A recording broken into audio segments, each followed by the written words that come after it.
He says, I was speaking at an open-air crusade in Halifax, Nova Scotia. Billy Graham was to speak next night, and I had arrived a day early.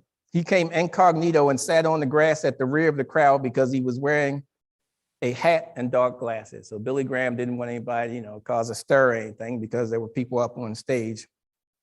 Directly in front of him sat an elderly man who seemed to be listening intently to my presentation.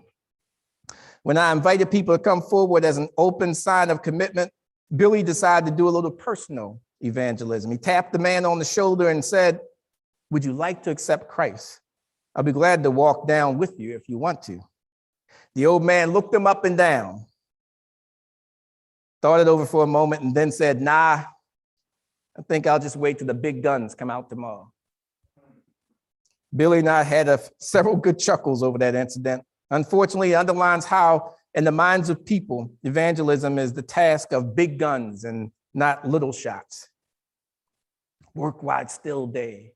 Your life is a witness. If you came to Christ, he did something great for you, that's good. But we don't come to Christ and just stay there. We come to Christ and we walk. And we don't just walk anywhere. We walk in the light.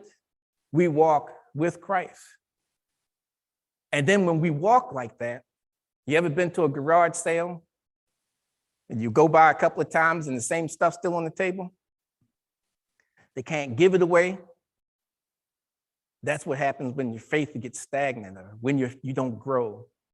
You think you got something worth selling at the little sale on the side of the street, but everybody keeps passing by.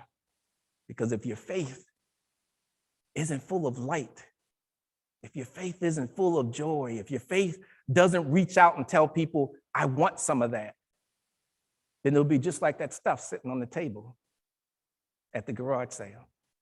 It won't go anywhere.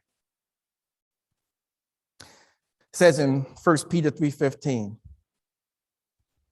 but in your hearts honor Christ as the Lord as holy, always being prepared to make a defense to anyone who asks you for a reason for the hope that is in you, yet do it with gentleness and respect.